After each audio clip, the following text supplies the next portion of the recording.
whispers below ground.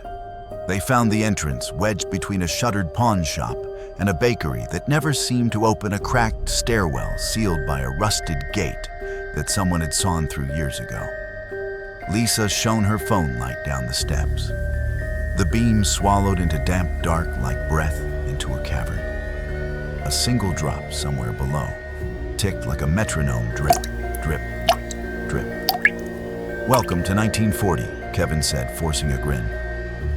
"Let's get the cold open," Tom added, shouldering the camera bag. "We descend, title card hits. Boom." They went down single file, Tom first with the tripod, Lisa with the map she'd printed from a transit historian's blog, then Kevin and Anna trading jokes to keep the nerves down, and Peter last because somebody had to watch their backs. Their footsteps thudded on concrete and fluttered into echoes that stacked over themselves until the stairwell felt like a throat clearing. A yellowed poster, half peeled, warned of wartime evacuations. The corners trembled in the stale current when they passed.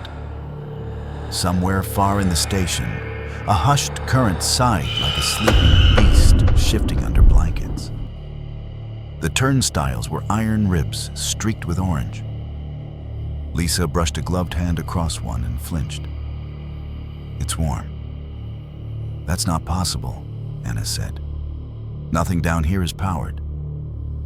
A soft electric hum rose and faded, as if the metal remembered a charge. Kevin nudged the gate, and it swung with a reluctant cough. The hinges groaned a low, rusty moan that ran along the bars and died in a clatter. Beyond the turnstiles lay the main hall mosaic tiles dulled by decades of dust. A ticket booth like a little cathedral with spider silk-stained glass and an Art Deco clock frozen at 1:17. Peter tilted his head. "That's the time of the cave-in, right?" Lisa nodded. Newspapers said the morning rush. Tracks buckled after a maintenance error. They never fixed it, sealed it, and built a new line around. In the hush after her words, the station breathed a slow, hollow exhale through vents, a whisper of grit, skittering like tiny bones. Tom set up the tripod. "We'll get some establishing shots. Lisa, give history. Kevin, sweep the floor with that light. Anna, see if the secondary stairwell is clear in case we need a second angle." When Tom flicked the camera on the tiny chime, pinged too bright in the dark, and the sound ricocheted off tile like a bell trapped in a jar. Lisa cleared her throat and raised the map. "This is Temple Street Station, decommissioned after a partial collapse in 1940. As she spoke, the microphone caught a faint shiver, a ribbon of air vibrating as if a bow drew across invisible string. Peter drifted to the far wall, where mosaic swans swam on cracked blue. He touched a chipped tile and felt it cool under his fingertip. For a heartbeat, he saw his reflection in the glaze. Only the eyes looked white, bleached like ash. He blinked. His own irises stared back brown and ordinary. Behind him, a faint tapping began, like fingertips on the glass. Tick-tick, tick-tick, arranging themselves into a rhythm that didn't belong to any living patience. "Peter," Anna called. Her voice steadied him, wrapped him in now. "Don't wander, hero." He breathed out mist white in the stale air. "Right here." His breath hissed through the scarf and sounded too loud, as if the tunnel cupped it and returned it a soft imitation. They eased down to the platform. The rails stretched away into vanishing two black mouths that had forgotten hunger. "This is where the collapse started," Lisa said, showing a circle on the map near the northbound track. An engineer named Adler tried to run ahead of the cave-in and warn the next platform. The ceiling above them answered with a faint grit rain, a dry hiss that made all five lift their eyes. Kevin swallowed. "So, do we film the tracks from the lip?" Tom said. "No hero moves. We're not getting chewed by rats or third rail," Peter finished. Even dead it can bite in stories. A faraway metallic ping replied from the dark, the clean tone of something small, striking something hollow like a coin against a pipe.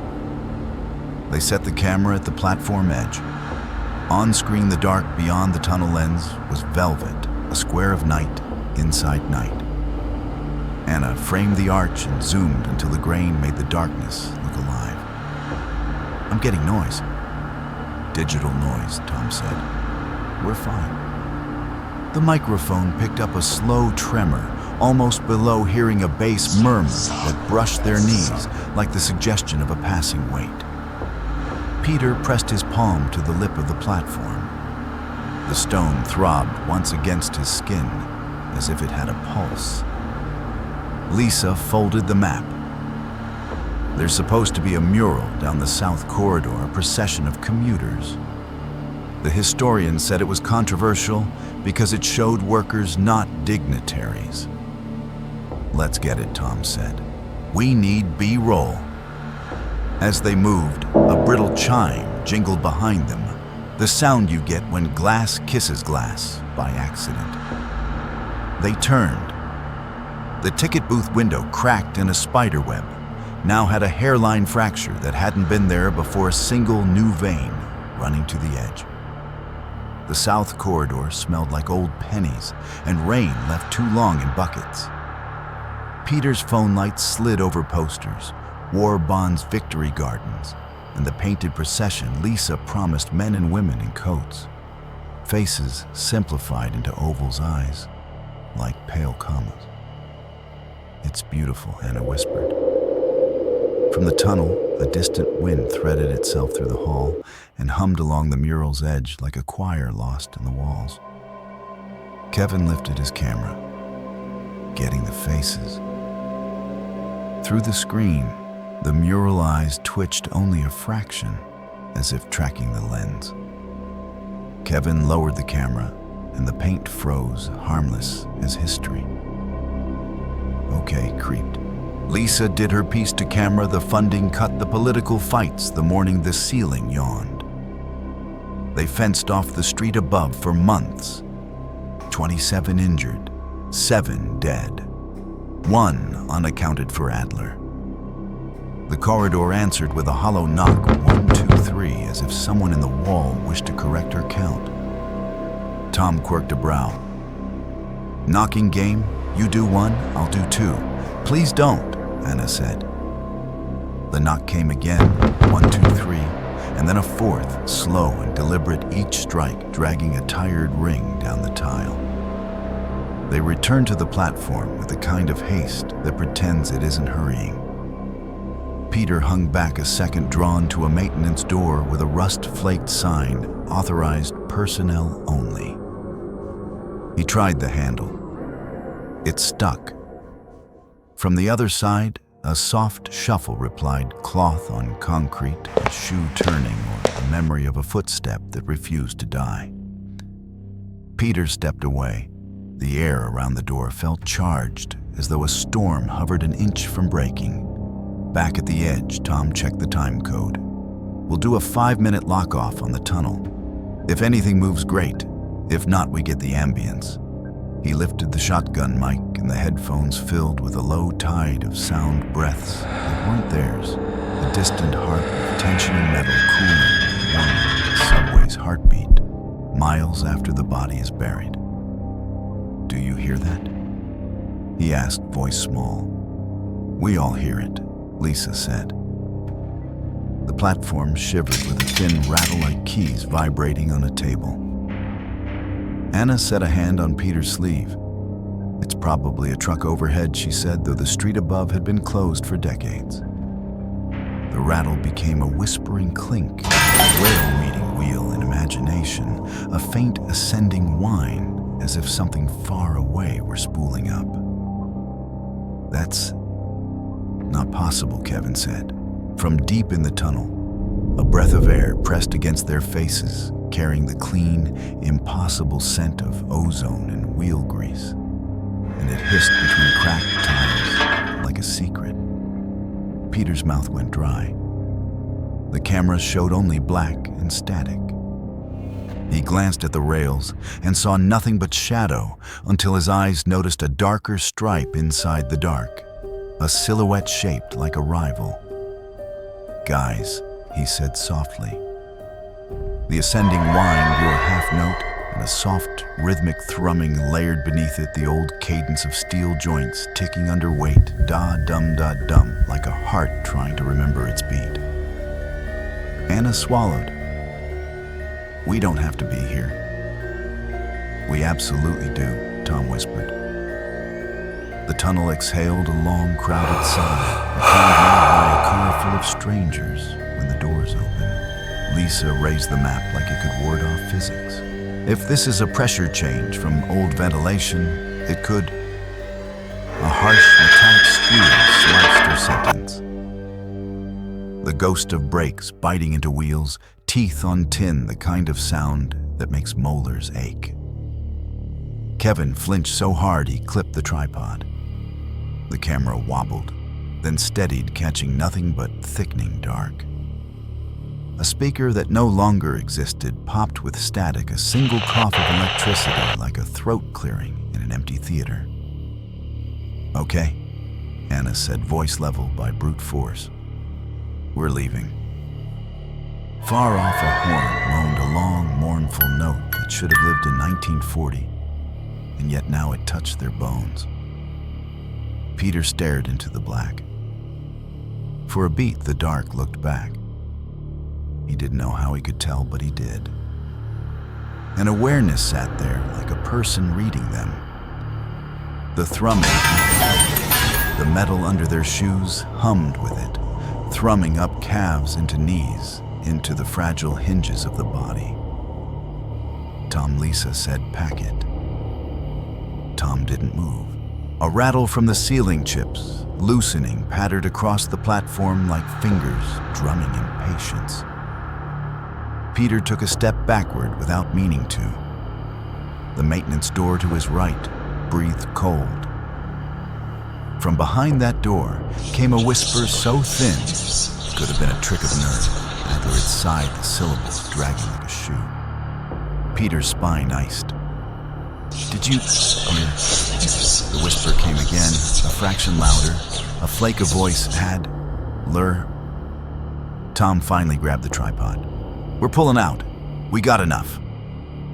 The rails sang just for an instant, a bright, clean note, the kind a tuning fork makes when struck.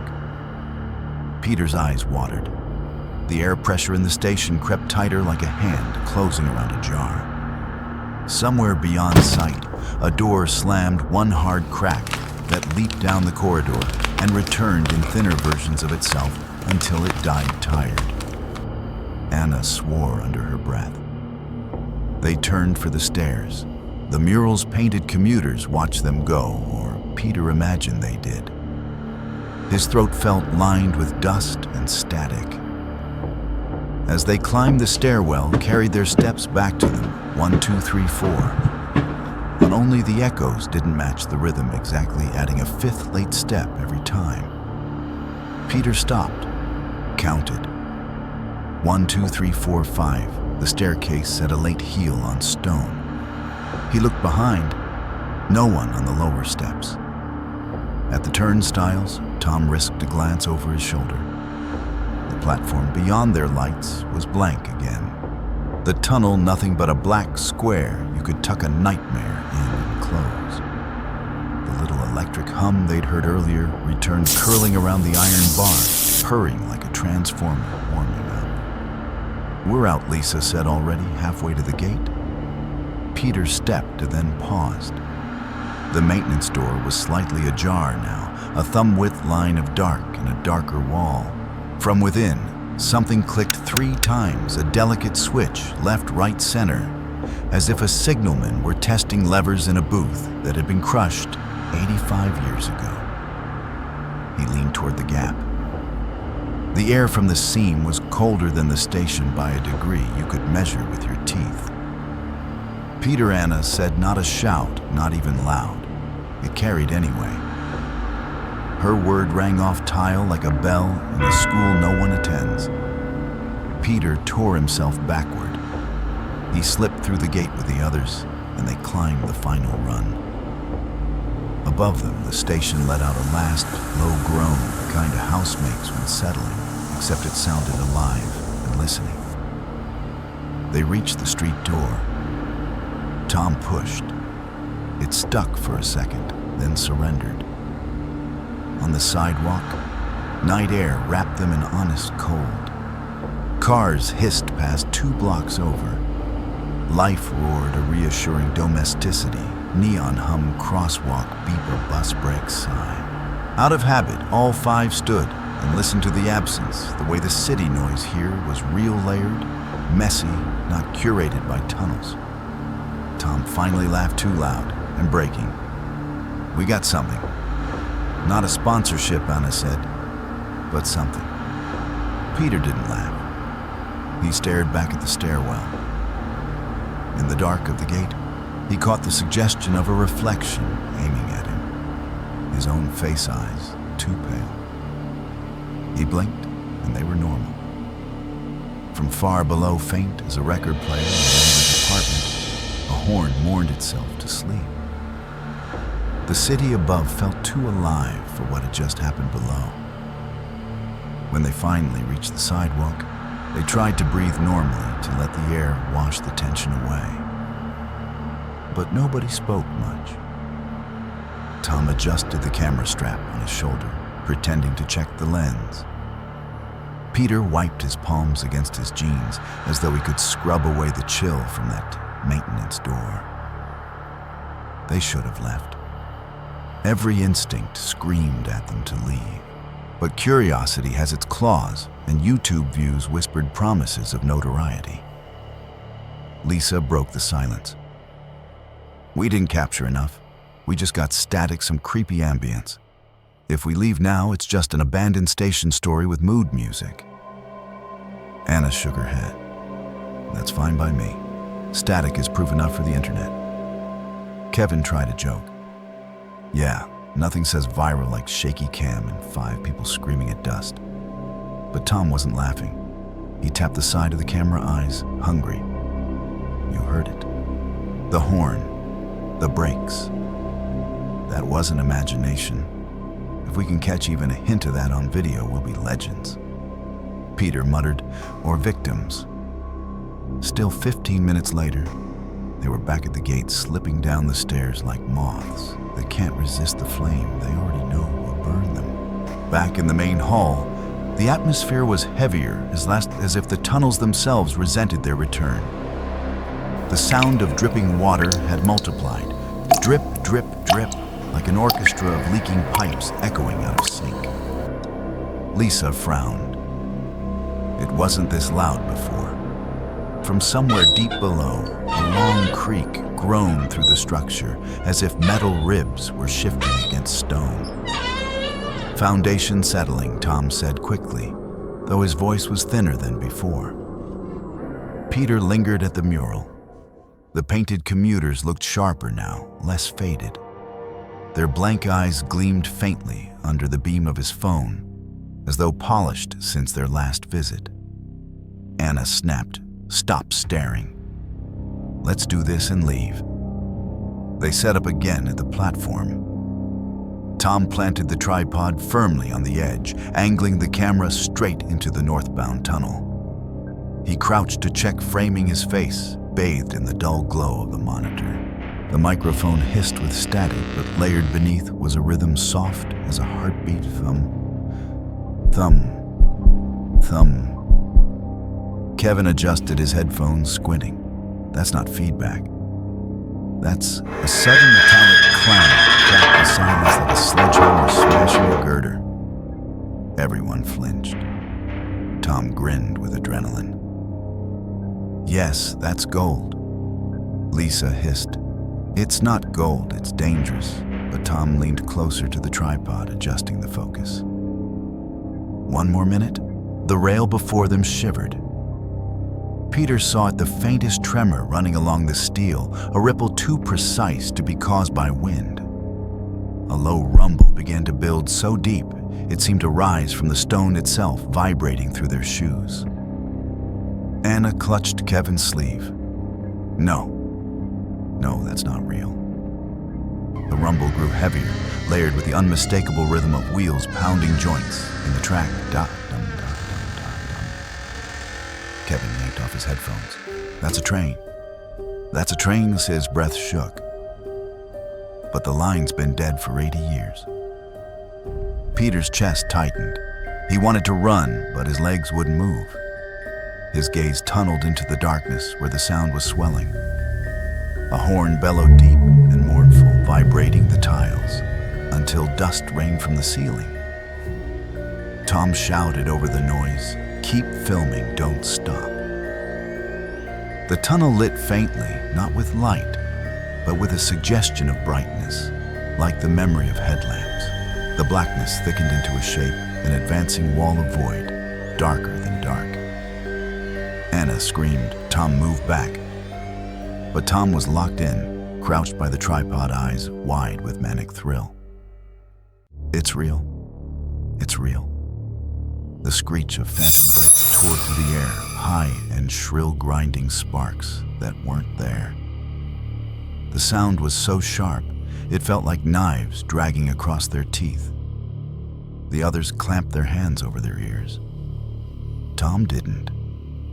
His grin widened, tears streaking from the force of the sound.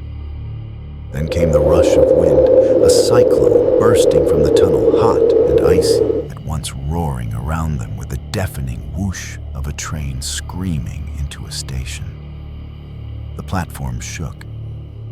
Dust exploded from the ceiling. The mural eyes seemed to flash white, as if reflecting impossible headlights. Tom stood his ground, clutching the camera like a talisman. Yes, give me everything. And the train gave him everything. From the darkness, the phantom locomotive surged forward, no body, only force.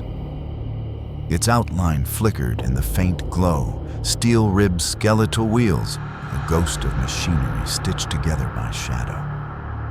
The thunder of wheels roared across the platform, clattering and slamming. 100 anvils struck in rhythm. Lisa screamed his name. Tom moved, but Tom was transfixed. The phantom bore down on him, unstoppable. The shriek of metal on metal rose into a crescendo, deafening, until the station was nothing but sound. Then it hit. They saw nothing physical, no steel striking flesh, but Tom's body convulsed violently, as though crushed by an invisible wall. He was hurled backward, bones snapping audibly. The tripod shattered the camera, spinning away in sparks of broken glass. Tom landed sprawled across the platform, chest, caved inward, eyes frozen in ecstatic horror. The train howled past a banshee scream that dragged hot wind across their faces, scattering dust and debris like a hurricane. And then silence. Total suffocating silence. Lisa dropped to her knees beside Tom, sobbing. No. She touched his neck, his chest, searching for life. Nothing. Anna staggered back against the wall, shaking uncontrollably. We have to get out. We have to go right now. Kevin stared at the tunnel, his voice hollow. It wasn't real. It wasn't real, but it killed him. Peter didn't speak, his eyes locked on Tom's corpse. Something was wrong. The body wasn't just broken. The floor beneath Tom's head was damp, slick. A faint hiss echoed steam escaping a phantom brake line. Shh! Lisa whimpered, pulling away. Tom's lips moved. Just a twitch, but enough. His eyes rolled upward, showing only white. Lisa, Peter barked, dragging her back. A metallic echo whispered across the platform, click-clack, click-clack, like retreating wheels fading into the distance. Tom's chest jerked once, then fell still. They huddled together, shaken beyond speech. The platform seemed darker now, the air heavier.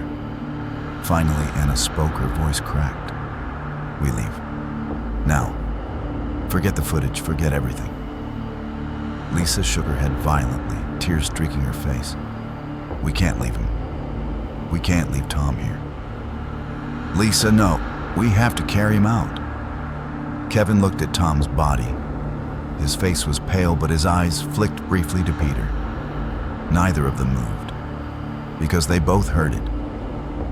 From the tunnel, the horn moaned again, soft, distant, but closer than it should have been. The phantom train was turning back. They stood frozen around Tom's body, their ears ringing with the echo of the phantom horn. Nobody dared breathe too loudly. The silence after the roar was worse than the roar itself, a silence heavy with waiting. Lisa trembled, gripping her own arms. We have to take him back. We can't just leave him here like garbage. Anna shook her head violently. Lisa, he's gone. If we try to carry him, that thing will come back. Do you want all of us crushed? Peter kept staring into the tunnel. He could swear he saw faint glimmers like sparks bouncing along invisible wheels as the phantom train receded. Yet the air still vibrated like the aftertaste of thunder. Kevin, breathing hard, finally said, "No one will believe us if we leave empty-handed. The footage is gone, the camera's broken.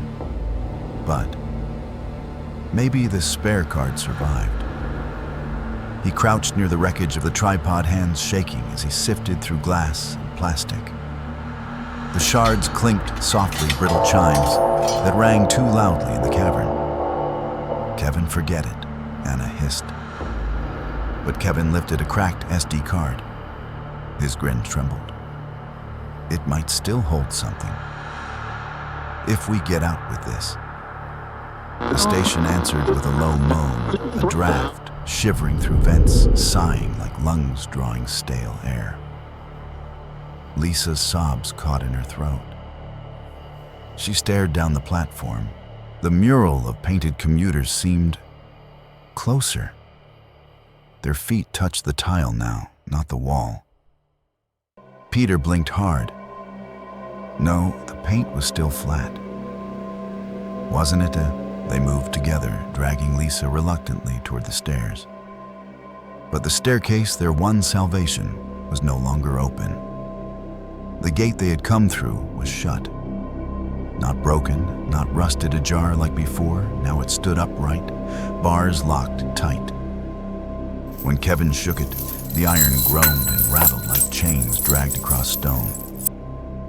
It was open, Anna cried. It was open when we came back. Peter pressed his shoulder to the bars. They didn't budge. A hollow clang echoed up the stairwell, as if some invisible hammer sealed the last bolt in place. Lisa collapsed against the wall. It doesn't want us to leave. They argued in whispers, though there was no one to overhear. The air seemed to punish noise. Finally, Kevin pointed toward the service corridor. There's another exit through maintenance tunnels. Stations always have backups. If we find the control rooms, maybe we can force a way out. No one liked the idea, but they had no choice. Carrying Tom was impossible. Lisa cried when they left his body on the platform, promising they'd come back. As they entered the corridor, their footsteps echoed sharp, clicking back at them, one beat behind, like someone else followed just out of sync. The passage narrowed, lined with pipes. Faded warning signs peeled from the walls. Peter ran his fingers across one and felt grooves like claw marks. Somewhere deeper, metal pinged sharp and clear like a bolt snapping under strain. Anna flinched. That wasn't us. They found the service platform, a narrow alcove, where workers once waited for empty cars. Here, the tracks split a dead-end spur in a rusted control booth. Kevin rushed to the booth. The glass was shattered, the door crooked. He pushed inside, fumbling with switches that had long since died. Each lever he pulled answered with a hollow thunk like bones knocking together. None of this works, Peter said. Kevin swore. There has to be something, Lisa whispered. Listen. The sound of rolling wheels drifted faintly through the tunnel, slow, deliberate metal sighing on metal. Anna clutched her head. Not again. But it wasn't the thunder of a train this time. It was gentler, closer, as if a single car rolled on invisible tracks. From the darkness, the outline of a subway door shimmered into being, just the doors, no car, no windows, 2 iron slabs suspended in the air. They slid open with a hiss of pressure that wasn't real. The hiss cut sharp, echoing like a serpent's breath in the hollow station. Kevin stared transfixed. "Do you see that? Do you?" Peter grabbed his arm. "Don't." But Kevin pulled free, inching closer. "If I can document this, we'll prove everything." Lisa shrieked. "Stop!" The phantom doors widened, revealing only blackness beyond. The darkness inside seemed deeper than the tunnel itself, swallowing the light from their phones. A deep hum vibrated the air, like machinery powering up behind the void. Kevin reached out a hand. Just one photo. Peter lunged, but too late. The doors snapped shut. The slam cracked like thunder metal, clashing with the force of guillotine. The sound ricocheted down every corridor, rattling tiles, making their bones ache. Kevin screamed, trapped between the doors. His torso jammed in the phantom steel arms, flailing wildly. Kevin, Anna shrieked, grabbing his hand. But there was nothing to pull. The doors weren't solid, they were absence, pretending to be iron. Her fingers passed through the shimmer, touching nothing. Kevin's face contorted in agony. "It's crushing me." The grinding screech of the doors tightened steel, gnashing against bone in a crescendo of horrible music.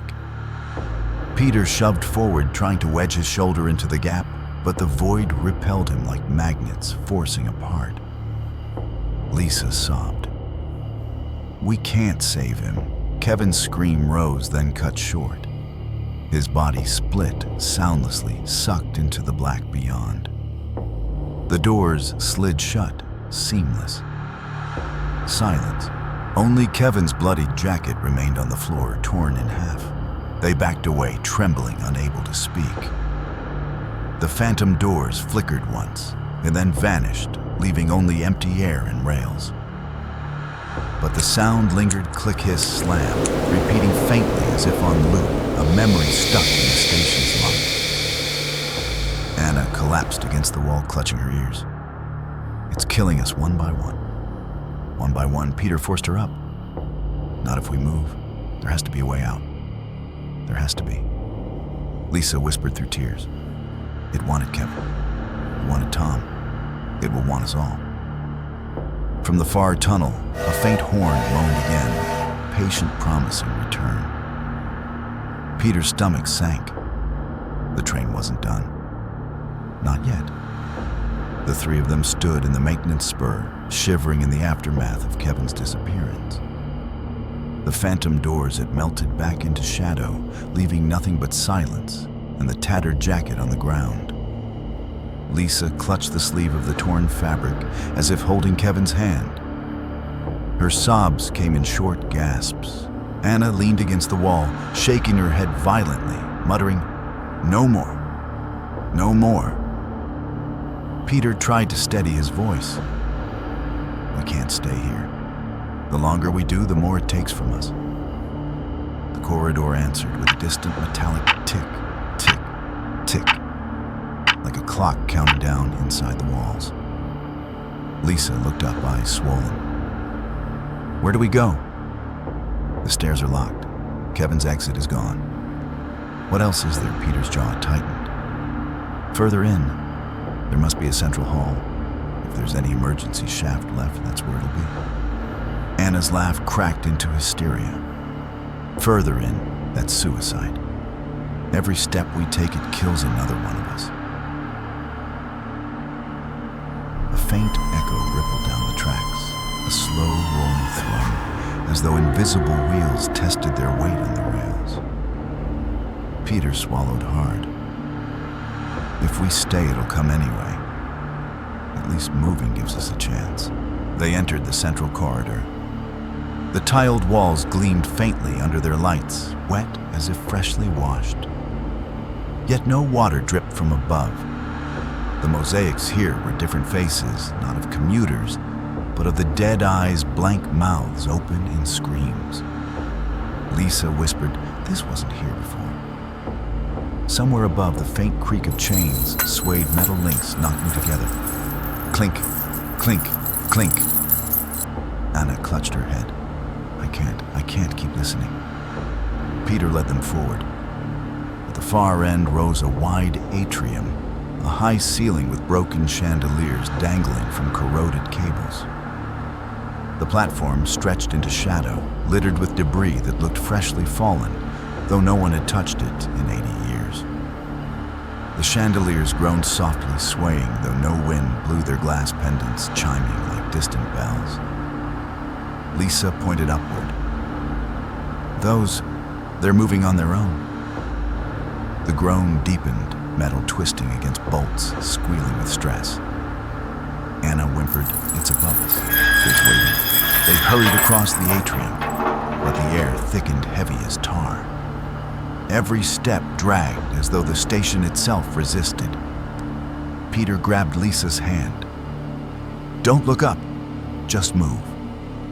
But Anna couldn't help herself. She tilted her head toward the ceiling, eyes wide. One of the chandeliers swayed violently, as though caught in a storm. The chains shrieked, straining links grinding like teeth. "Run!" Peter shouted. They broke into a sprint boot, slapping against tile. Behind them, the chain snapped with a gunshot crack and clang, and the chandelier plummeted. It crashed into the ground where they'd stood seconds before, exploding glass across the floor. Shards tinkled like rain on stone. Anna screamed. She had tripped on the debris, falling just short of safety. Annalisa reached back. Above, another groan swelled long low, like the sigh of a rope under too much weight. Peter spun. Another chandelier swung directly above Anna, twisting loose from the ceiling. The world slowed. Anna stared upward, eyes huge. The screech of metal bolts ripping from stone echoed like nails dragged across slate. Peter lunged, grabbing for her arm, but the ceiling surrendered. The chandelier tore free, descending in silence for one horrible moment before the crash. The impact roared like a bomb blast, exploding iron spearing into the floor. The sound rippled through the atrium, a tidal wave of destruction. When the dust cleared, Anna was gone beneath the wreckage. Lisa wailed raw and broken. No, Peter pulled her back as the air filled with shimmering echo. The shards of glass still on the cables chimed softly like a lullaby played on broken instruments. Anna did not move. Her blood seeped dark between the tiles, spreading into the shape of rails. Lisa collapsed to her knees, screaming into her hands. "It's killing us one by one." "Tom Kevin now, Anna. We're next." Peter pulled her up, shaking her. "Listen to me. I don't know why, but it wants me alive. You saw how it stared at me before. If there's any chance of survival, I'll drag us both through." Lisa sobbed, clutching his coat. "I don't want to die here."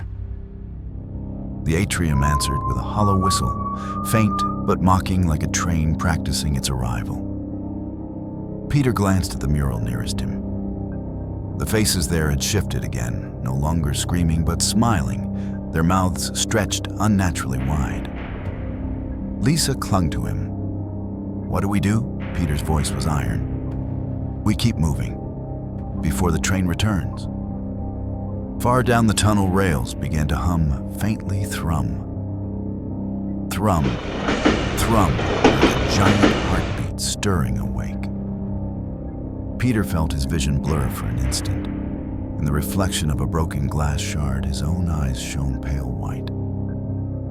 He blinked, and they were normal. Lisa didn't notice. She was staring at the tunnel ahead, where the phantom train was beginning to whisper its return. The atrium lay silent after Anna's fall dust, swirling like pale smoke. The broken chandelier sprawled across the tiles like the skeleton of some monstrous insect. Lisa's sobs cracked the silence. She pressed her face into Peter's chest, clinging like a child. We're all going to die here, all of us. Peter stroked her back mechanically, but his own gaze kept drifting toward the tunnel. Deep inside, something pulsed, a presence growing nearer. He could feel it inside his teeth and his bones. From the dark, the rails thrummed again, low, steady, like a heart preparing for a sprint. Lisa shook her head violently. I can't hear it anymore. I can't stand it. Peter whispered, we have to keep moving. Just a little further. They passed deeper into the old service hall, a place where the walls narrowed and the ceiling sagged. Posters clung like rotting skin ration warnings, advertisements for a war long finished. Every few steps, a faint tapping followed them, tick, tick, tick, matching their pace, but always a half-second late. Lisa whimpered, it's following us. Peter squeezed her hand. Don't look back.